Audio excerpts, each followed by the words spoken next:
Hello student, आज हम बच्चों क्लास 10th में मेंडली पीरियोडिक लॉ के बारे में पढ़ेंगे कि मेंडली पीरियोडिक टेबल में मेंडली पीरियोडिक टेबल क्या है, इसका पीरियोडिक लॉ क्या है, इसकी कैरेक्टरिस्टिक्स क्या है, इसकी लिमिटेशंस क्या है, इसकी मेरिट्स क्या है। तो सबसे पहले हम लोग जो है what is the Mendeley periodic law.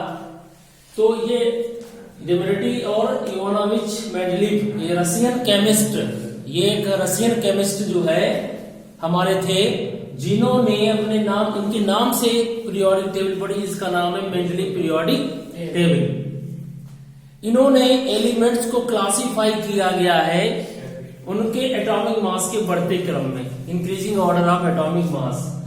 तो ये क्या अटेम्प्ट है, देखना ध्यान से, early development of periodic table. तो जो मॉडर्न पीरियोडिक टेबल है उससे पहले जो अर्ली डेवलपमेंट है पीरियोडिक टेबल के, उनमें से ये मेंडलीव है। इन्होंने क्या बताया था, the elements were arranged on the basis of their atomic mass and chemical properties. उन्होंने एलिमेंट्स को अरेंज किया on the basis of their atomic mass और केमिकल प्रॉपर्टीज के अकॉर्डिंग। उन्होंने एटॉमिक मास को लिया और केमिकल प्रॉपर्टीज, उन्होंने देखा कि बड़े, उन्होंने increasing order of atomic mass में रखे सभी एलिमेंट्स को, और एक ग्रुप में वे एलिमेंट रखे गए जिनकी केमिकल प्रॉपर्टीज सेम है।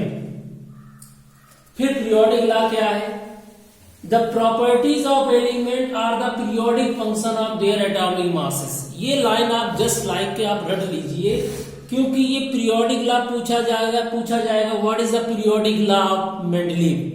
तुरंत लिखेंगे the properties of elements are the periodic function of their atomic mass। अगर हम यहाँ पर एटॉमिक मास की जगह पर एटॉमिक नंबर कर दें तो मॉडर्न पीरियोडिक लॉ बन जाएगा। तो द प्रॉपर्टीज ऑफ एलिमेंट के गुण जो है, एलिमेंट की प्रॉपर्टीज जो है पीरियोडिक फंक्शन है ऑफ देयर एटॉमिक मास। इसके बाद में characteristics, what is the characteristics, ऐसे क्वेश्चन आता है, what is the characteristics of the मतलब मेंडली पीरियोडिक लॉ। तो उन्होंने क्या कैरेक्टरिस्टिक्स है, उन्होंने अरेंज किए 63 elements, arranged all 63 elements in increasing order of atomic masses. समझना ध्यान से, उन्होंने 63 एलिमेंट्स को अरेंज किया बढ़ते हुए एटॉमिक मास के क्रम में, increasing order of atomic mass. Second point क्या है, द टेबल कंसिस्ट ऑफ, जो उन्होंने पीरियोडिक टेबल बनाई है उसे आप देख लेना अपनी बुक में। तो the table consist of vertical columns. Vertical columns जो होते हैं उन्हें उन्होंने नाम दिया ग्रुप्स का। इसके बाद हॉरिजेंटल रोज थी, उनका नाम दिया पीरियड का। तो उन्होंने उनकी टेबल में वर्टिकल कॉलम थे और हॉरिजेंटल रोज थी, उन्हें क्या बोला गया, ग्रुप्स और पीरियड्स बोलेंगे। फिर उन्होंने the elements with similar physical and chemical properties, जिनकी फिजिकल और केमिकल प्रॉपर्टीज सेम थी, वो एक ही ग्रुप में आए। जिन एलिमेंट की केमिकल और फिजिकल प्रॉपर्टी सेम थी वे एक ही ग्रुप में आए, यानी जो ग्रुप में एलिमेंट है वो सिमिलर है फिजिकल और केमिकल प्रॉपर्टीज में। तो the elements with similar physical and chemical property came under same group. अब कहीं कहीं पर इनकी कमियां भी थी, कुछ एलिमेंट्स ऐसे आ गए जिनकी केमिकल फिजिकल प्रॉपर्टी उन अन्य एलिमेंट से मैच नहीं करती है, तो वो उनकी डिमेरिट्स होगी या लिमिटेशन होगी उनकी। तो इस तरीके से मेंडली पीरियोडिक लॉ में क्वेश्चन आएगा, what is the Mendeley periodic law, right it's characteristics, समझ में आ गया, राइट इट्स लिमिटेशन या right it's merit and demerits. तो सबसे पहले पीरियोडिक लॉ क्या है मैं बता दिया आपको, the properties of elements are the periodic function of their atomic masses. इन्होंने दो आधार लिए, एटॉमिक मास और केमिकल प्रॉपर्टीज, समझ में आ गया। उन्होंने एलिमेंट्स जो जिनका एटॉमिक मास बढ़ रहा है उसके बढ़ते क्रम में रखा, समझ में आ गया। और ये देखा गया कि पीरियड किसी भी ग्रुप में जो एलिमेंट्स आए हैं वो सिमिलर होंगे फिजिकल और केमिकल प्रॉपर्टीज में, ये इस पर भी ध्यान दिया उन्होंने, समझ में आ गया। पहले केमिकल रिएक्टिविटी पे देखा उन्होंने केमिकल रिएक्टिविटी किससे कराई, ऑक्सीजन से कराई, समझ में आ गया। जब देखा कि इस ग्रुप में इतने एलिमेंट्स हैं, वो ऑक्सीजन से रिएक्शन करके ऑक्साइड बनाएंगे तो सेम तरीके की कैरेक्टरिस्टिक्स होगी। तो उन्होंने स्पेशली ध्यान दिया कि ग्रुप्स में जितने एलिमेंट्स हैं वो केमिकल प्रॉपर्टीज में कैसे हो, सेम होने चाहिए।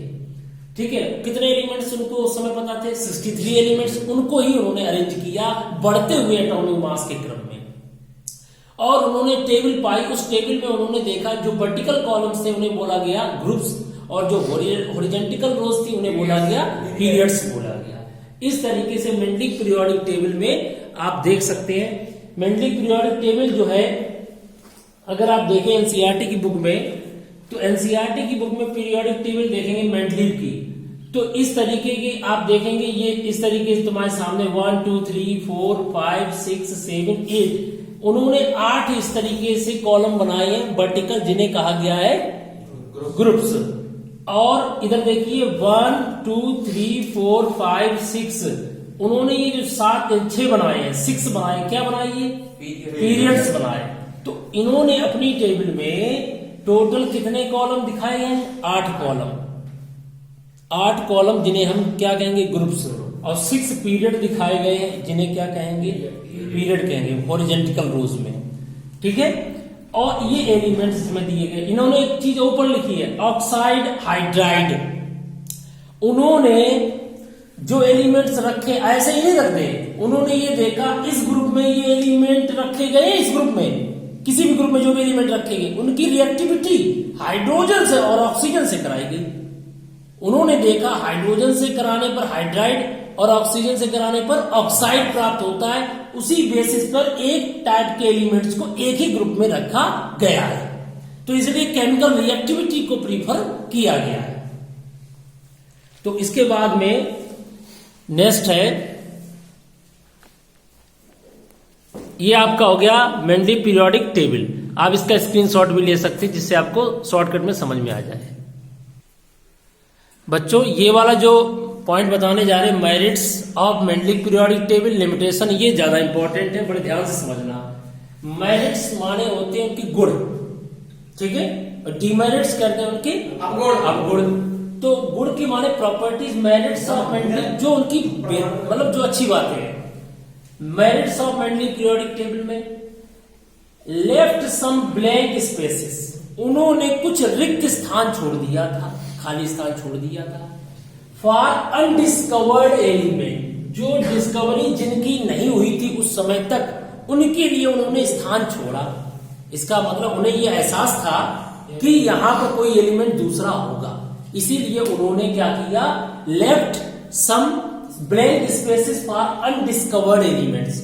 ये जो पॉइंट लिखे ना, इन्हें आप ध्यान भी रख लीजिए, याद भी करिए, क्योंकि क्वेश्चन आया what is the merits of Mendeleev periodic law, तब हमारे पास शब्द नहीं होते हम क्या लिखें।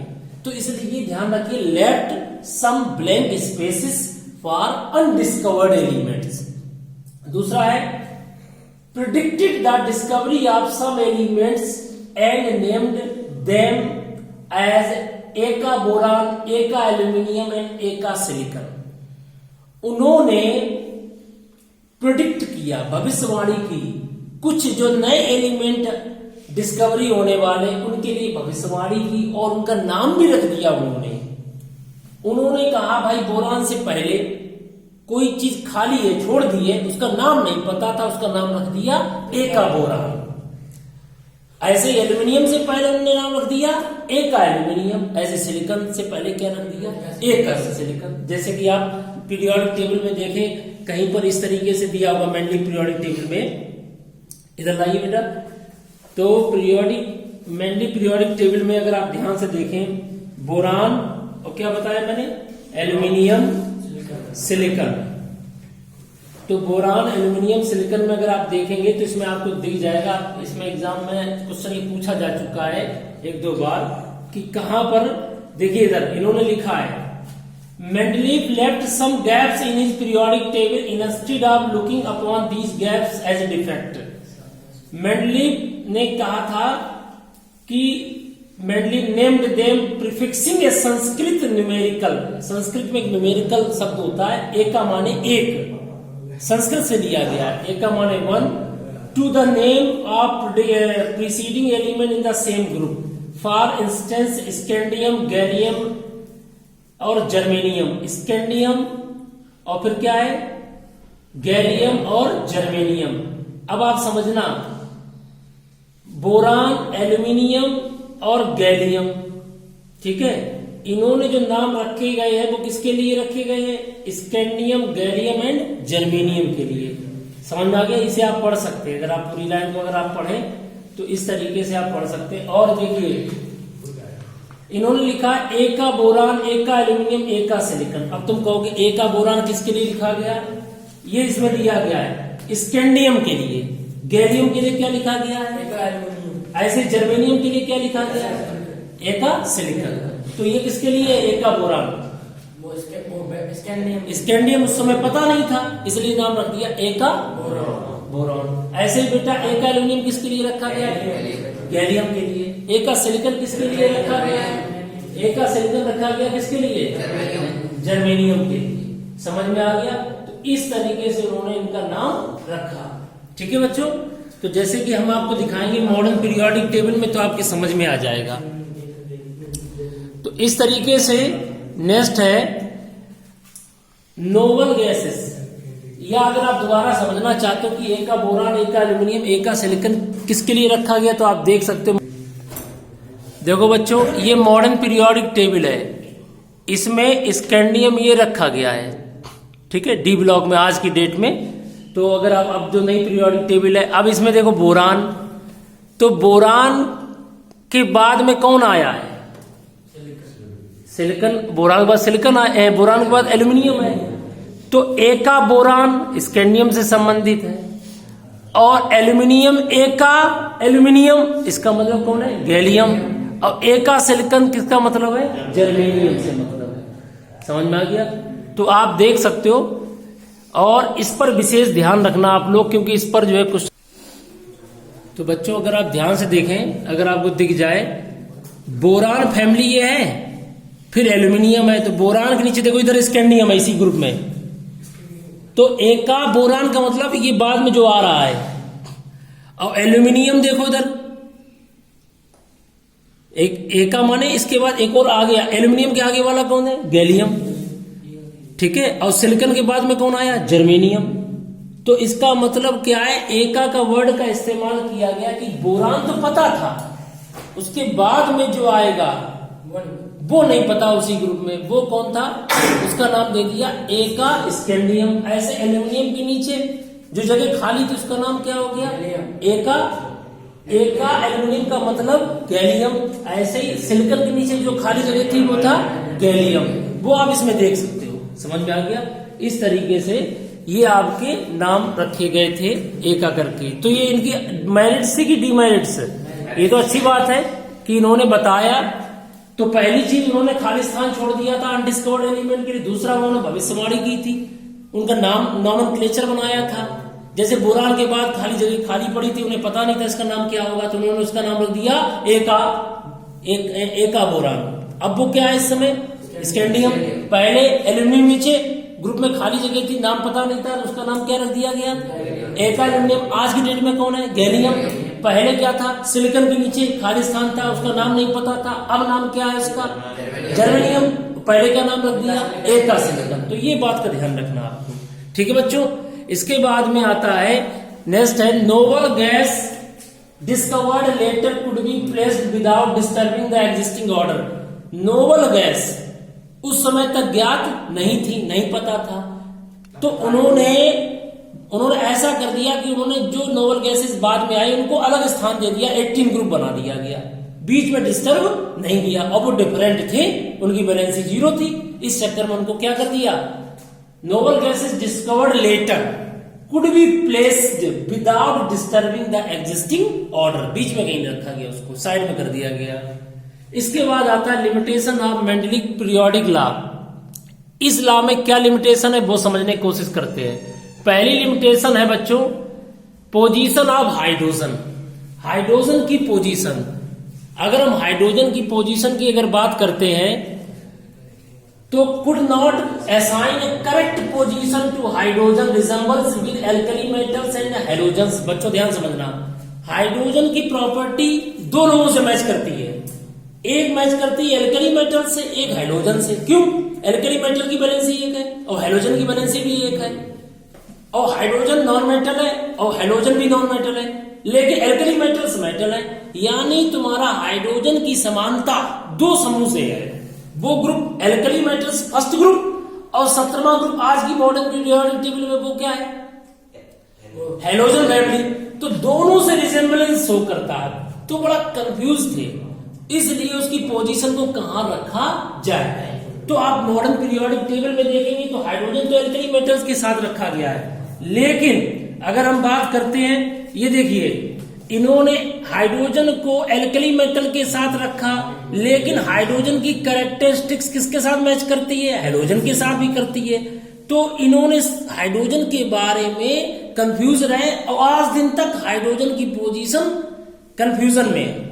लेकिन आज हम इलेक्ट्रॉनिक कॉन्फ़िगरेशन में रखते हैं तो हाइड्रोजन की वारी कक्षा में एक है, इसलिए वो एल्कली मेटल के साथ होना चाहिए, लेकिन उसकी प्रॉपर्टीज दोनों से मैच करती हैं, एल्कली मेटल से भी और हैलोजन से भी। इसलिए वो कंफ्यूजन आज दिन तक बना हुआ है। तो वो कंफ्यूजन उन्होंने जहां उन्होंने जो परिवर्तन पहले कर दिए उसके बाद उसमें अभी कोई परिवर्तन नहीं हो पाया। हम चाह के भी अब हम उसे हैलोजन के साथ नहीं रख पा रहे। हाँ, उसकी रिजेम्बलेंस हैलोजन से भी है। तो पोजीशन ये क्या है? कमी, डीमेरिट्स। तो position of hydrogen could not assign a correct position of hydrogen, जबकि हाइड्रोजन की समानता दो ग्रुप से है, लेकिन उसकी पोजीशन तो सही से नहीं बता पाए। उन्होंने किस में रखा था? एल्कली मेटल के साथ रखा था, जबकि उसकी कुछ प्रॉपर्टीज हैलोजन से भी मैच कर रही हैं। दूसरी पोजीशन, तो याद रखना पोजीशन ऑफ हाइड्रोजन को डिस्क्राइब करने में थोड़े से वो रहे कि ये कमी रही।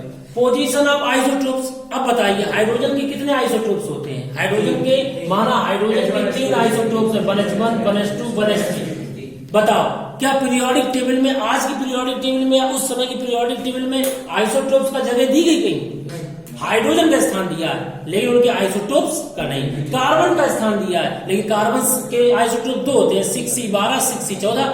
क्या कार्बन के आइसोटोप्स का दिया गया कहीं?